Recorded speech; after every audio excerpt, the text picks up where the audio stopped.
পর্যন্ত কোনোদিন মুসলমানদের উৎসব শবে বরাত একটা হিন্দু মসজিদে দেখার জন্য আসলো না, মুসলমানদের উৎসব শবে কদর একটা হিন্দু কোনোদিন চাওয়ার জন্য আসলো না, মুসলমানদের উৎসব রমজান মাসের রোজা একটা হিন্দু কোনোদিন তোমার সাথে সমাজ করার জন্য রাখলো না, একটা হিন্দু কোনোদিন তোমার ঈদের নামাজে আসলো না, একটা হিন্দু কোনোদিন তোমার সাথে জুমার নামাজে অংশগ্রহণ করলো না, তোমাকে দেখার জন্য পর্যন্ত আসলো না। তার কারণ হলো হিন্দুরা মনে করে এটা মুসলমানের উৎসব, আর তুমি মুসলমান হইয়া হিন্দুর দুর্গা পূজায় কিভাবে গেলা? আরে তোমার কি হয়ে গেল? তোমার কি লজ্জা শরম তুমি ধুয়ে ফেলে দিয়েছো? তোমার কি কোনো লজ্জা শরমও নাই? তোমার কি কোনো লজ্জা শরমও নাই? আবার কি সুন্দর বলতেছ, ধর্ম যার যার উৎসব সবার।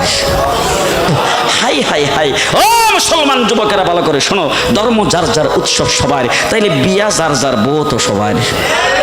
জি, বিয়ে যার যার বউ সবার, পুষ্কুনি যার যার মাস সবার, গাছ যার যার ফল সবার, ক্ষেত যার যার ফসল সবার, দোকান যার যার মাল সবার।